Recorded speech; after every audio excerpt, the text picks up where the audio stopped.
En esta última parte del diagnóstico genético del cáncer, vamos a revisar inicialmente el estudio SWOG 8814, donde se tomó, se tomaron pacientes, en total 666, em, donde unos pacientes recibieron tamoxifen por 5 años, otros quimioterapia con ciclofosfamida, doxorubicina y fluoracilo, más tamoxifen, y luego otros pacientes donde revisaron,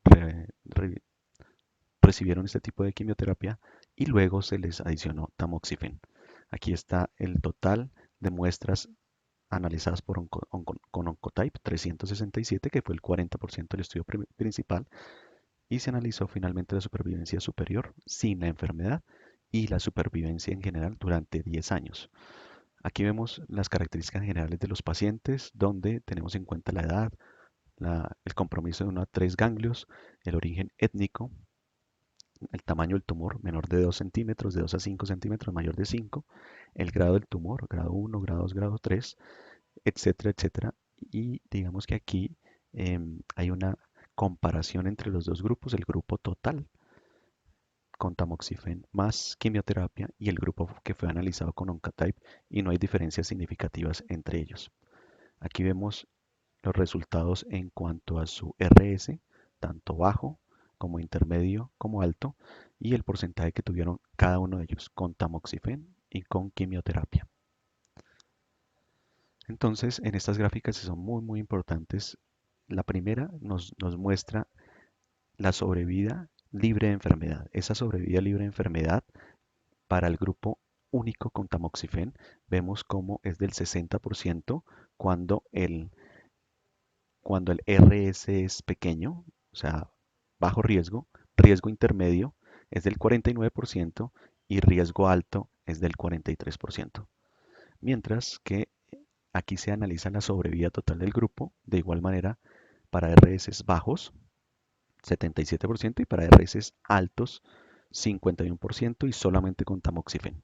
Pero lo interesante de este resultado, de este estudio, es que se compara aquellos pacientes que solo recibieron como tamoxifen con aquellos pacientes que recibieron quimioterapia. Y miren cómo con RS bajos menores de 18 no hay diferencia significativa. Con RS intermedios tampoco hay diferencia significativa, con una P de 0.48 a 10 años, mientras que con RS altos, o sea, aquel paciente que tiene un riesgo de recurrencia alto, con un score de recurrencia alto, la diferencia sí es significativa entre aquel grupo que solo recibió tamoxifen versus aquel grupo que recibió quimioterapia. De tal manera que los pacientes con scores altos en Oncotype se benefician más de quimioterapia con compromiso ganglionar que aquellos que tienen RS bajo, que solamente se beneficiarían de tamoxifen. No todos los pacientes posmenopáusicas con afectación ganglionar se benefician por igual de una quimioterapia complementaria. Los resultados de este estudio son acordes con el estudio B40, que demostró que no todas las pacientes sin afectación ganglionar podrían beneficiarse por igual de una terapia complementaria. Entonces, es importante estos resultados que digamos, corroboran otros estudios. Aquí vemos la supervivencia específica al cáncer de mama según el tratamiento, y de igual manera vemos que con RS bajos, solo tamoxifen versus quimioterapia no hay diferencia significativa. Eso es mejor utilizar quimioterapia, perdón, tamoxifen, y en este caso, cuando el RS es alto, es mejor utilizar quimioterapia con resultados significativos. Aquí, años desde la prescripción, vemos que con tamoxifen 70%, quimioterapia después tamoxifen 81%, y aquí hay una diferencia que al final puede convertirse en algo significativa, pero entonces es interesante cómo los pacientes con compromiso ganglionar RS bajos, tamoxifen; con compromiso ganglionar RS altos, tamoxifen, quimioterapia. Aquí vemos de igual manera el cálculo de supervivencia específica del cáncer de mama a 10 años, y los mismos que las gráficas, vemos RS bajos 92% con tamoxifen, con quimioterapia, y luego tamoxifen 87%, mientras RS altos 54%, tamoxifen y 73% quimioterapia más tamoxifen, encontrando una diferencia significativa en estos casos. Y miren lo interesante también en cuanto a la probabilidad de muerte o recurrencia de enfermedad a 5 años con compromiso ganglionar y en este caso cuando tenemos 4 más ganglios, fíjense con un score de recurrencia alto, cómo se beneficia la paciente de quimioterapia cuando tiene 4 más ganglios y cuando tiene 1 a 3 ganglios también se beneficia de quimioterapia. Entonces es importante resaltar estos dos, mientras que cuando tiene RS bajos no se beneficia de quimioterapia y lo mismo dar tamoxifen. Resumen de los resultados.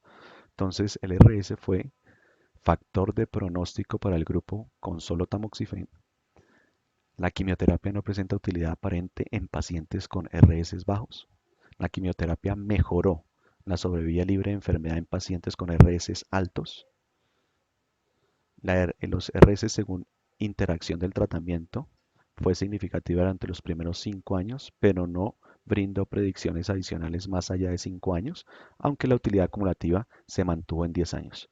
Los resultados de sobrevida general y, digamos, de seguimiento fueron semejantes. La conclusión: el score de recurrencia es factor de pronóstico para pacientes con afectación ganglionar tratadas con tamoxifen y predice una utilidad significativa de la quimioterapia en tumores con alta recurrencia. El RS bajo identifica a las mujeres para las que la quimioterapia a base de antraciclinas podría no ser útil a pesar de la presencia de ganglios afectados. Esto es una conclusión fundamental teniendo en cuenta que antes de estos estudios, pacientes que tenían ganglios afectados iban todas a quimioterapia. Entonces volvemos a este caso, el caso 1, ¿puede la quimioterapia complementaria ser útil para la paciente con micrometástasis? Entonces, paciente de 65 años, un carcinoma de mama derecha, hipertensión ligera bajo control y se detectó metástasis microscópica de 1 centímetro, osteoartrosis y se encuentra tamaño tumor 1.2 centímetros, grado del tumor 2, ganglios linfáticos 1 a 16 y se obtiene un eh, RS de 37. ¿Puede el ensayo brindar información para pacientes con micrometástasis? ¿Qué datos pueden aportar al CONTACT de RS para orientar la decisión sobre tratamiento complementario? Y este fue el resultado en 37 el RS. Entonces la pregunta para ustedes: ¿qué hacemos con este tipo de pacientes? Ahora, en este otro caso, el segundo caso donde la paciente tiene 64 años, tiene un adenocarcinoma infiltrante en seno derecho, se descubrieron metástasis en 2 ganglios.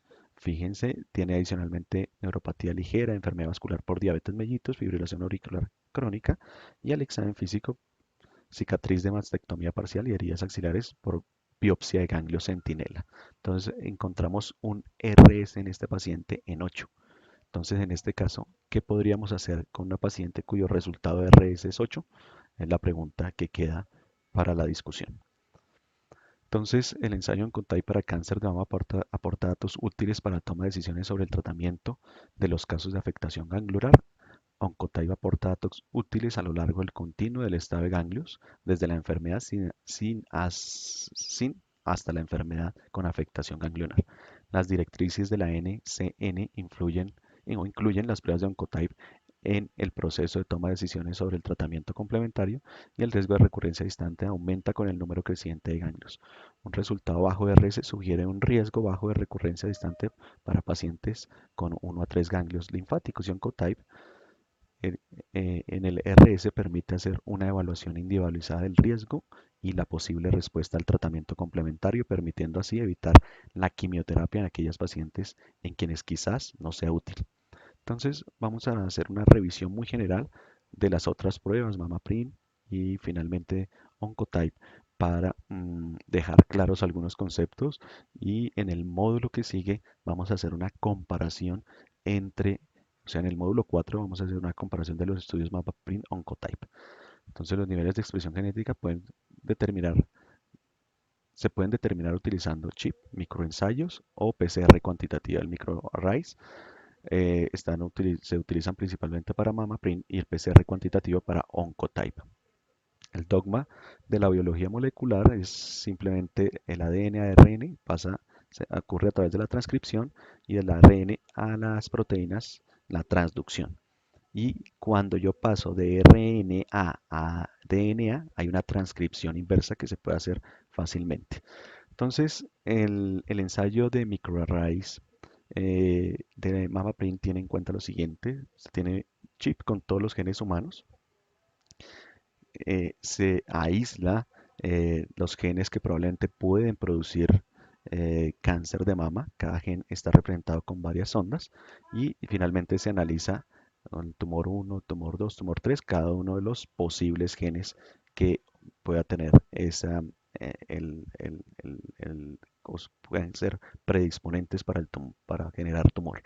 Aquí se aísla el ARN, se hace una transcripción reversa o inversa con marcaje, se hace una hibridación y se obtiene un análisis de datos para determinar, para saber cuáles son los posibles genes que más predicen tumor.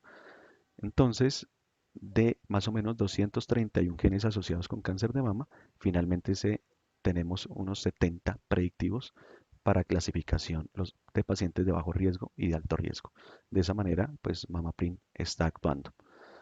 Para Oncotype tener en cuenta PCR en tiempo real, donde ya hemos explicado cómo hay una elongación de esos genes que probablemente son los que más producen cáncer con mayor probabilidad. Hay una transcripción inversa, una PCR en tiempo real y se logra multiplicar, digamos, esos genes al final y podemos tener 21 genes exclusivos que puedan, eh, digamos, representar cáncer.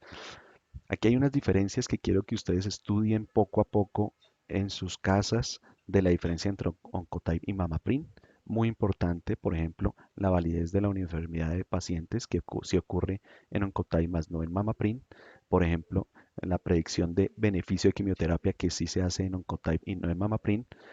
La utilidad por diferentes asociaciones internacionales para como diagnóstico útil que sí sucede en Oncotype y no en MammaPrint, y diferentes otras características que son importantes que cada uno de ustedes la lean y diferencien estas dos pruebas. Como les digo, en el próximo módulo vamos a hacer una aproximación más importante.